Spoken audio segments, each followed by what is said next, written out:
everybody. This is the weekly housing statistical update for Southern Oregon, and this is for the week ending March 4th, 2024. I'm Alice Lema. I am a broker here in Southern Oregon with John L. Scott Real Estate, as you can see the sign behind me, and we do all three counties every week. And this week, we're going to start with Clouth County because we have quite a bit of good news there. Clouth County, year-to-date, prices are up 16% in the residential market this week. The average single-family home selling for $327,786. The number of sold year over year are also up in Clouth County this week. Year over year, there were 14 closings on SOMLS in Clouth County residential.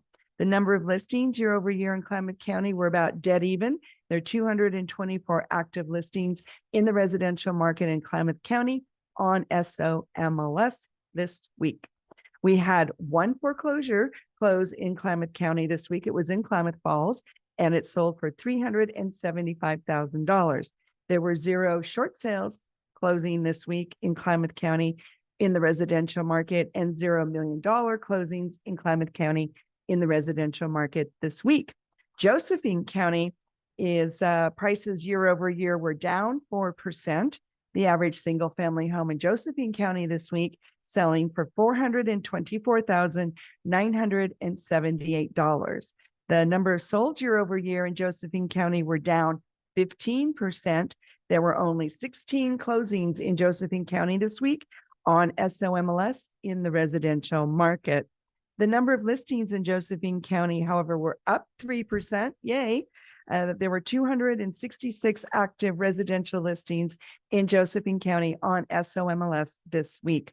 There were one foreclosure closed in Josephine County, and surprisingly, it was a newer construction. It was 2007 built.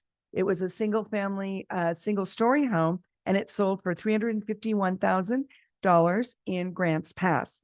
There were 0 short sale closings in Josephine County this week and $0 million closings in Josephine County in the residential market this week. Jackson County prices were up 19% year over year. In Jackson County residential, congratulations. The prices this week were now $546,788 residential for Jackson County this week. Congratulations. The number of solds in Jackson County this week year over year, however, were down 12%. There were only 41 closings in the residential market on SOMLS in Jackson County this week. We're still having inventory problems in all three counties.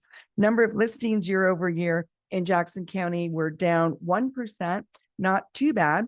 There were 579 active listings on SOMLS in Jackson County residential market this week. We had 0 foreclosures close in Jackson County this week, 0 short sales close in Jackson County this week, but we had $3 million sales close in Jackson County in the residential market this week.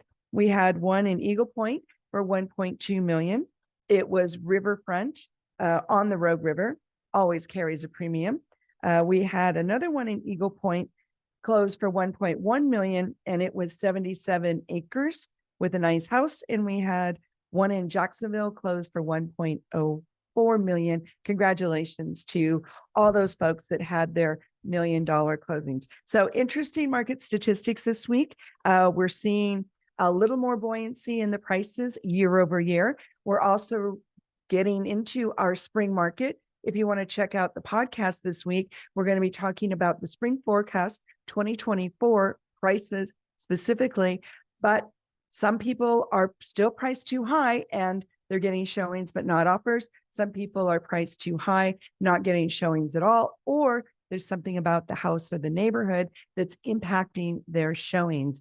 If you're buying, then you're in the 6 to 7 point something interest rate, unless you're buying for cash, and that's a different podcast.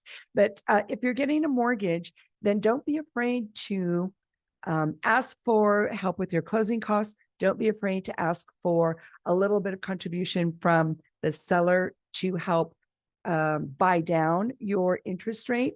Also, the sellers are a little bit more flexible right now about the move out date, about maybe throwing in extra appliances or extra equipment if it's a rural property. They're also a little more flexible about doing repairs. It's not always like that. And the predictions are that if the interest rates do go down, that the prices will respond by going up.